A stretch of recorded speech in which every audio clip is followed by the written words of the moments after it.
We're smooth 98.1 FM. Good morning and welcome. It is a Friday right inside Tega's locker room. Good morning, Tega. My locker room. Good morning, everybody. All right. Thank God it's Friday, end of the week. And my goodness, you thought the league was over, but sports is just starting. From the NBA, where the Mavericks could be swept in a final, to the Euros starting today in Germany.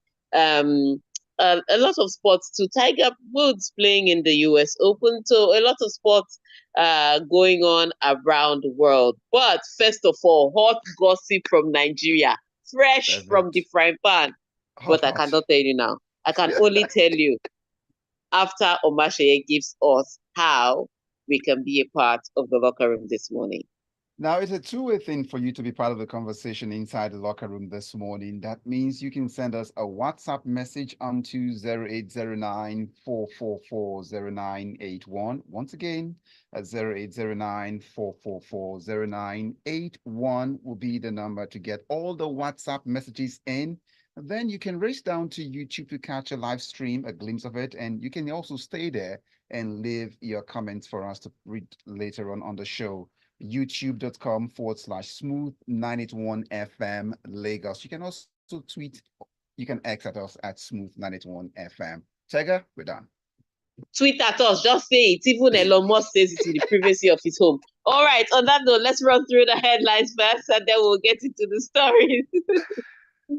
On the bill this morning, just in NFF to hire foreign technical advisor for Eagles as Celtics beat Mavericks 106 to 99 to take 3-0 lead in the NBA Finals, as Nadal to miss Wimbledon to focus on Olympics, as Nagelsmann urges Germany to harness the privilege of pressure. And then Spain and Croatia brace for another battle in their Euro 2024 opener, as they will be Dutch difficult to beat despite lack of star names. Well, Delight is the one speaking there. And then there would be Iceland wake-up call. Can spark England against Serbia, says Gallagher. And then Turgic quits as coach of the Champions League finalist Dortmund. These and more you find on the bill this morning. All right, those are the stories. But let's start with what happened yesterday. With this announcement that the NFF would hire a technical advisor to see if they can get the Super Eagles to qualify for the 2026 World Cup. All right, let's take that story. All right, And then off we'll to the take your glass. thoughts because we need your thoughts. Off to the glass house this morning, the Nigerian Football Federation (NFF) has promised to hire foreign technical advisor for Eagles. The Super Eagles players have performed abysmally below the expectation of Nigerians. Okay, so there's several thoughts here when I heard these cottages. I was like, so you have the first thing we have to clarify is that the NFF didn't say that they are sacking George Finidi. They didn't say they are sacking him. They had a 3-hour meeting yesterday. So it started with the NFF president and the sports minister, and then George Finidi was involved in this meeting. But at the end of the 3 hours, they didn't come out to say we are sacking Finidi. They just said we are hiring a technical advisor. All right, so let's start with the first connotation, the financial aspect of it. So you do remember that part of the problem of hiring a technical advisor, a foreign technical advisor, was the pay. The NFF does not have money to pay this man. And Nigeria cannot be putting all their money. I mean, they are still allegedly subsidizing fuel. It's not football that is their problem. So getting a technical advisor financially was not feasible, which is one of the reasons people were shouting, why don't you look back home? So now they are not sacking Finidi George, which means they're still going to be paying him a salary. And then they're hiring a technical advisor that they cannot afford. So financially, it's irresponsible. Let's go to the other part about work responsibilities. Is Finidi George going to be coach and the technical advisor going to be answering to him? Or is Finidi George going to be demoted and the technical advisor will be coach and Finidi?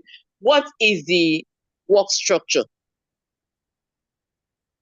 that we're going to have with this? That's two. Let's also look at how the players will respond to this. Because if the players had no respect for Finidi George before, when you hire a technical advisor, what you're saying is that George Finidi is not technically sound enough to lead this team to a trophy. Who is respecting that in camp? So Finidi George might as well resign. Except that's what people are trying to do, force him to resign as opposed to just firing him. So that's that on the work structure. But let's also look at what I like to call the plantation mentality of it. So George Finidi managed 2 games in which he drew one and lost the second one. But and prior to that, it was Pesero who handled the first 2 games against Lesotho and Zimbabwe, where Nigeria dropped points against Lesotho. In all of that, with all of the drama that Pesero had or Gernot Rohr had, there was never a time where they said they were going to hire another person to help him technically. So what kind of plantation mentality is because Finidi George is from Nigeria, all of a sudden he requires a technical coach? And this also comes back to what people think about. I mean, this is what we think about ourselves, that we're not technically good enough. And then when the world talks about it, we shout racism. Because when you talk about the World Cup, or you start talking about African teams, they say, oh, they're not technically good enough, but they're physically strong. And then we all get mad on social media, on television, on radio broadcasts. We're just getting mad that they're saying that we're not technically good enough. But here you are. We have 2 games that George Finidi has handled, and suddenly he's not technically good enough because he's Nigerian. So there's a lot of thought processes coming out here. And if we just set aside our sentiments about Nigeria qualifying for the World Cup, it's real balderdash. You hired Finidi George, you gave him just 2 matches. Now you're bringing him, and you know when you say you're bringing a technical director, you're literally saying you're bringing in the brains. So Nigerian coaches don't have the brains enough. I wait to see how they will handle this thing. Those are my thoughts, Sha, on all what they're trying to do about Finidi George. And this has nothing to do with, whether at the end of the day I want to go to the World Cup. Because me, I'm going to America, whether Super Eagles go there or not. they can decide to come on the flight after, but I am definitely going for that World Cup. So let's see how the NFF handle all these idiosyncrasies that they're throwing in. But we take your thoughts right now on the Super Eagles case. Nigeria is handling. Don't even go far. You've got a bottle of wine as a promise waiting for you already for your submission on this issue already, waiting from someone on YouTube. Let's just take their thoughts. So the numbers to send your thoughts to are. And that will be on 0809-444-0981 for WhatsApp messages. 0809-444-0981 will be for and WhatsApp also to get your thoughts. And on YouTube, youtube.com/smooth981FM Lagos. Like, subscribe to the YouTube channel, and then leave your comments there as we see Padre there before the. Okay, let's start with the thoughts of. Let's start with the thoughts of Padre. Padre comes up saying the NFF is part of the bane of the problem. Didn't you just sign a coach? Now you are getting him a boss. You will not be able to pay unserious people. And then he goes on, Tega, you deserve a bottle of wine for the analysis. I got buy you breakfast. Nonsense. An NFF. That's what he has to say. I will hold it to that breakfast though. Oh, you leave out the wine. Breakfast. Take the wine and pass the wine on to me, please. Don't ignore the wine, Tega. You said. I want to download to that, but let's go on to Abiodun Obisheson here saying, well, I watched an interview that Finidi granted where he couldn't define his playing strategy. I beg, he should be sacked. We need a foreign coach to get us out of these muddy waters. That's Abiodun Obisheson on YouTube. Abiodun, plantation mentality. That you see that we need a foreign coach. So we'll get foreign leaders so that the country will run well. Then we'll start getting foreign husbands so that the families will run well. Abiodun, that's your idea to solve the problem. And Raphael on WhatsApp says, well, from Isolo, Tega, have you listened to Finidi's interview? The guy does not even have any technical information to share with us. Is he the best Nigerian coach? How did they select him? More questions Have from you Raf right listened now. to Have you listened to Ancelotti's interview? Winner Maybe, of the Champions League and the La Liga recently. maybe his You English will see, not be people good, but you see people overanalyze your interviews when the results don't come, which is why I say results must come. People overanalyze your interviews when the results don't come. What what do you think that the coaches go into the locker room to tell players? Really? All right, let's take some more thoughts. well, still waiting for them to drop right now, so we can as well just move on to get Yeah, more let's move to the next story. story. Because really, we like to talk about this thing. When you now watch all these coaches, I mean, apart from Pep Guardiola that likes to be dramatic on the sidelines when his team is winning, because when his team is losing, he sits quietly beside his assistant coach. But when his team is winning, he suddenly has 10,000 things to say to the players about their positioning and what they should do. So oftentimes we overanalyze people when the results don't come in.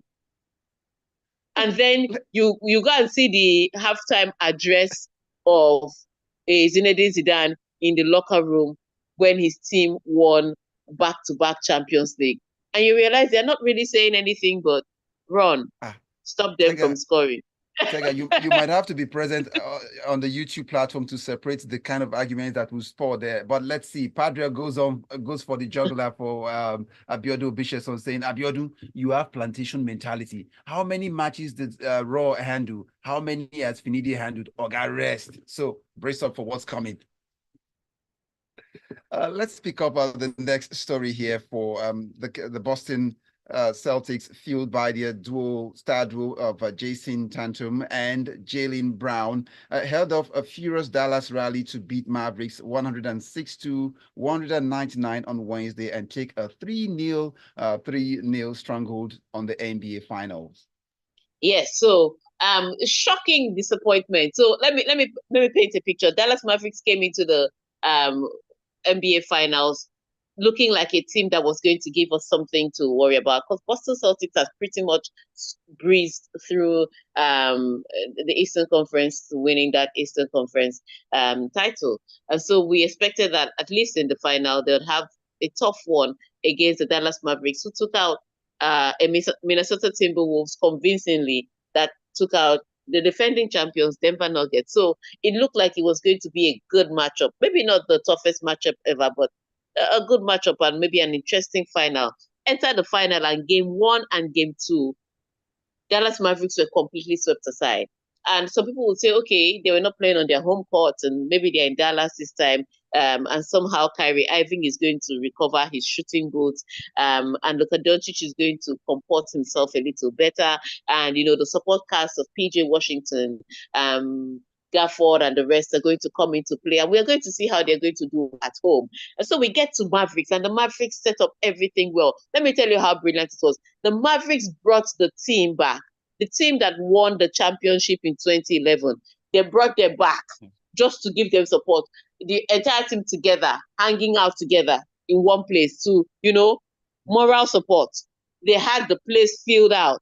Everybody that was there, they brought the stars. Patrick Mahomes from the NFL was there. The celebrities were there. Everybody, just to, we are here for you. Game 3, let's at least take one game. The game started brilliantly for Dallas Mavericks. They built up at least a 12-point lead.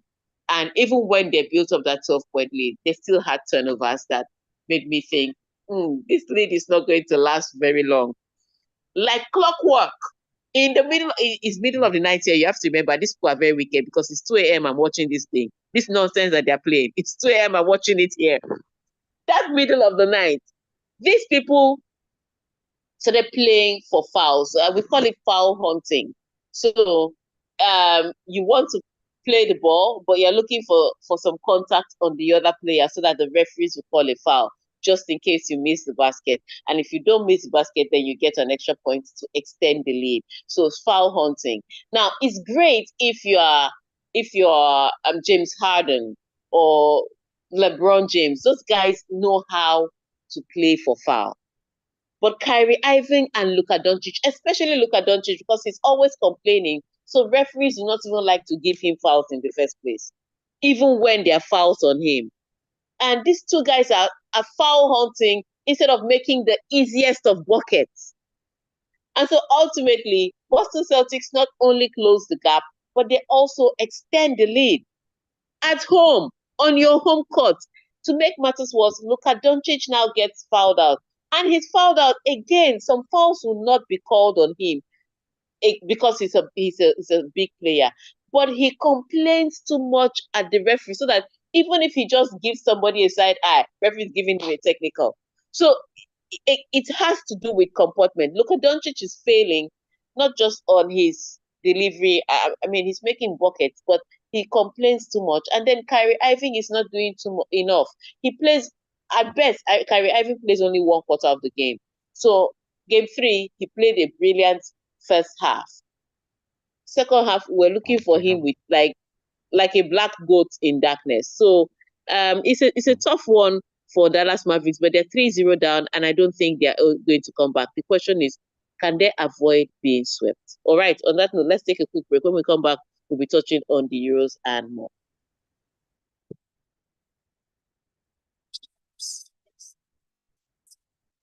More messages, more messages.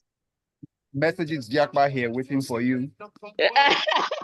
All those people that want us to fire Finidi and hire foreign coach. Yeah. I don't have a problem with you firing Finidi, but I hate this fact that they keep saying foreign coach, like your solution is foreign. I say, so we'll get foreign government. When the one you sacked was a foreign coach, the one you sent away now, the one that beats you with Benin Republic is a foreign coach. Were you not, they were not here before you kicked them out? Exactly. We'll continue to hire foreign. I say we are going to hire foreign government now. That's what we are going to push for. After all, we eat foreign rice, so I mean, we might as well reason foreign. No, we can't afford foreign rice. So foreign rice is expensive.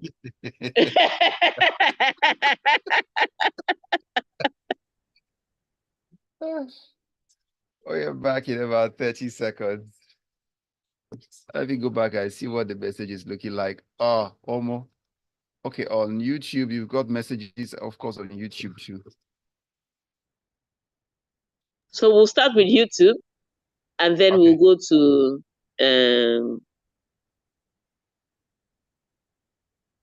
WhatsApp.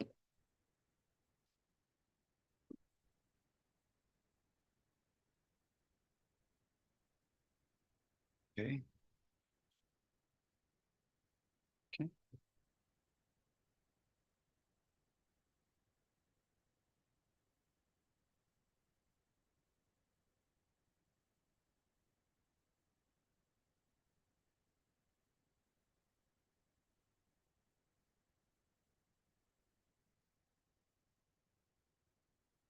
It is still the Locker Room on Smooth 98.1 FM. Tega, we're back. Let's get on to the stories.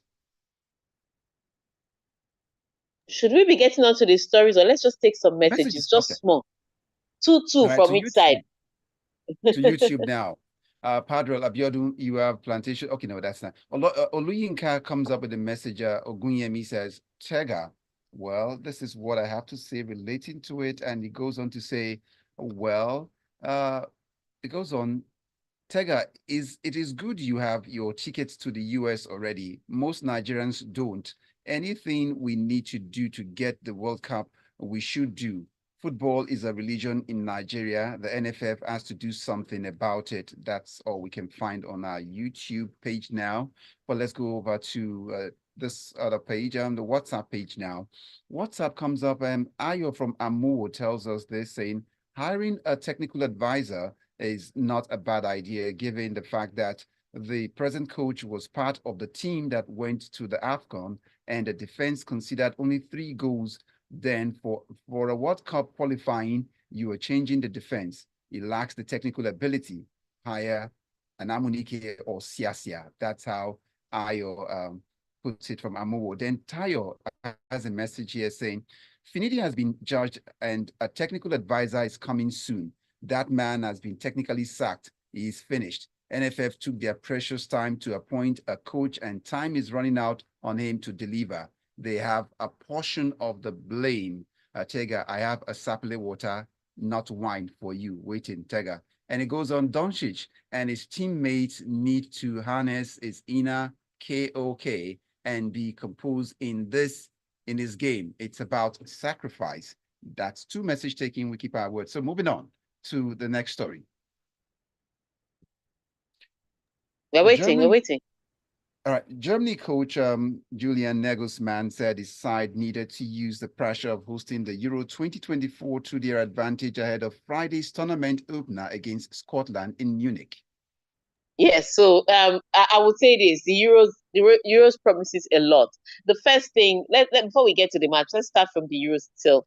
Remember how the Africa Cup of Nations took over the world? Basically, we entertained the world, drove traffic on the internet, drove the conversations in football. In fact, people stopped talking about the European leagues and started talking about the Africa Cup of Nations globally. I don't know if the Euros can match that favor. What I can say that they already have advantage over the AFCON is the travel because EU works.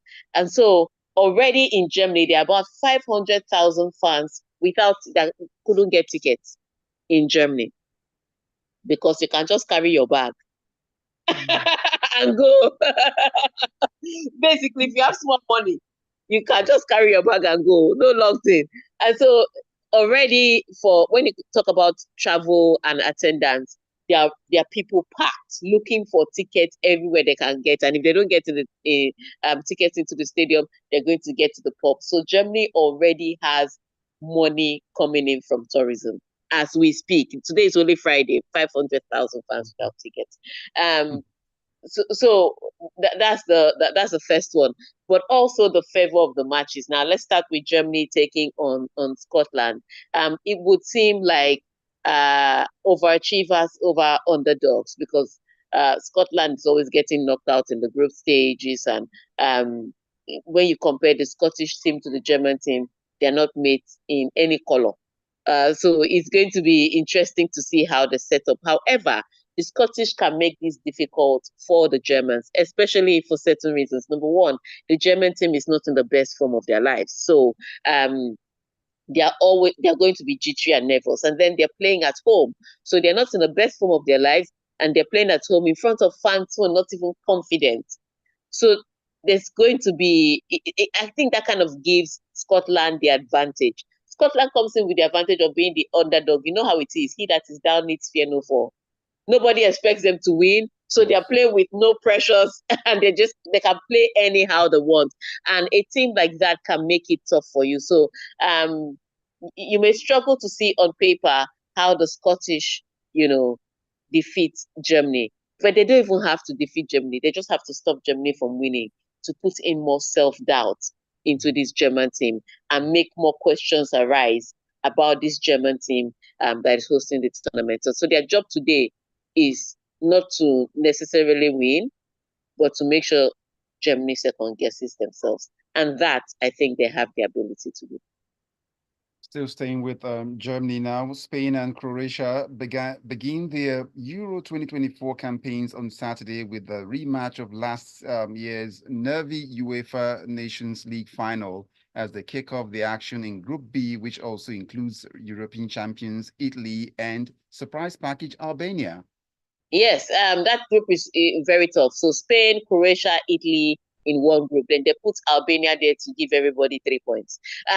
Just joking. Albania could Albania could shock some of us, but it's a tough one, which means that you have to start right. So Spain, Croatia is the first one. And even in this tournament, in the Euros, Croatia may not be exactly great at the Euros, but you have to remember their pedigree of making it deep into the World Cup. So they have major tournament results, and that could be a pressure for the Spanish team. Now the Spanish team, like I said, plethora of stars, but again, there's some doubts around De La Fuente as the coach. Can he harness, the talent that Spain has and convert that into trophies? And that will be the question here. For Croatia, they have the right structure. They have the right players playing the right position, and they have a great coach in front of them. So they have the basic fundamentals of a good team.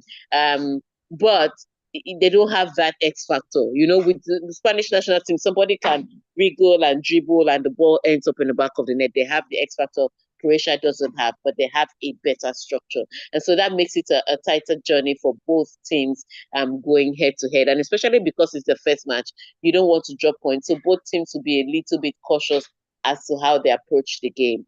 But they both know each other. I remember the last time out they met here, 5-3. That was the result. In fairness, in advantage to Spain. So it's going to be tough to call a winner out of this. I predict a draw between these two teams because it's the first match, and both teams, I expect them to be cautious and not go all out. But let's see how it pans out for them. Still with the Euros, Martins Delighter believes the Netherlands' cohesive unit can compensate for a lack of star power in their bid to win the Euro 2024. I know what he says about